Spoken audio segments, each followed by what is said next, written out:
So you got this guy named Abdul, and he's in the 9th Regiment of this Congo. And he's part of this militia army. So they're clearing out village by village.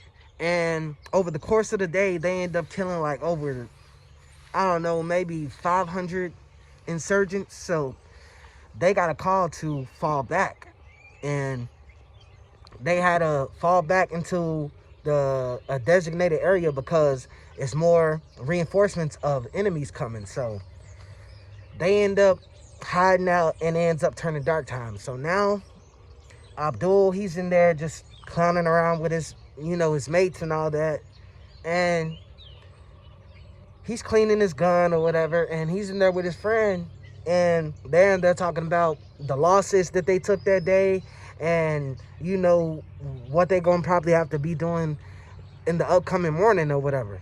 So they're chatting it up, and his friend leaves out the tent, and he's like, all right, well, I'm about to go check on the food. So he's like, all right. So he's in there looking at pictures of his family and all that stuff, and he's looking at his family that is, back in,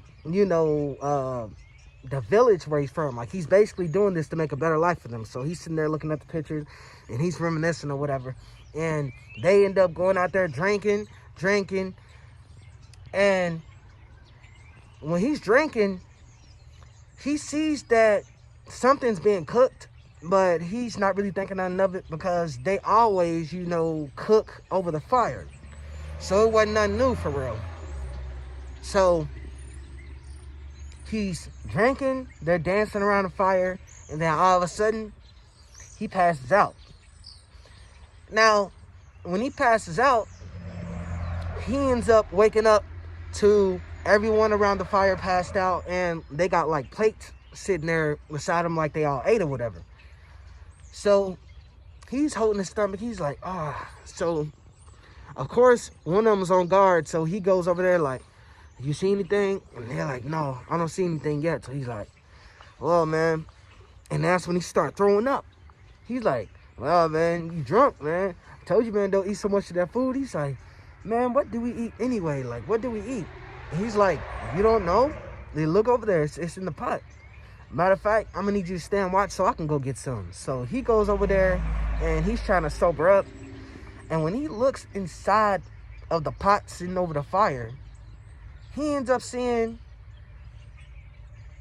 a few, what it looks like to be severed fingers.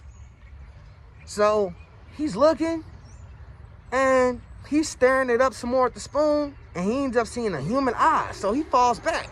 He's like, what the? And he looks over at everyone's plate, and they got leftover food on there too. So he's like, man, did you feed me? And they're like, man, we ate the dead soldiers. We have no food. We ate the dead soldiers. He started gagging. He started throwing up. So he picked up his rifle and started aiming at everybody. So all his platoon start, waking up. I'm like, what are you doing? So he backs up, and he ends up running in the woods and leaving his platoon, y'all. So as he runs, he ends up seeing that his teammates start yelling, and they start shooting at him. So he's running, and he finally ends up hiding out until morning time, and he ran into another platoon of his, and he hopped in the convoy with them and rode off. What do y'all think his teammates were going to do to him?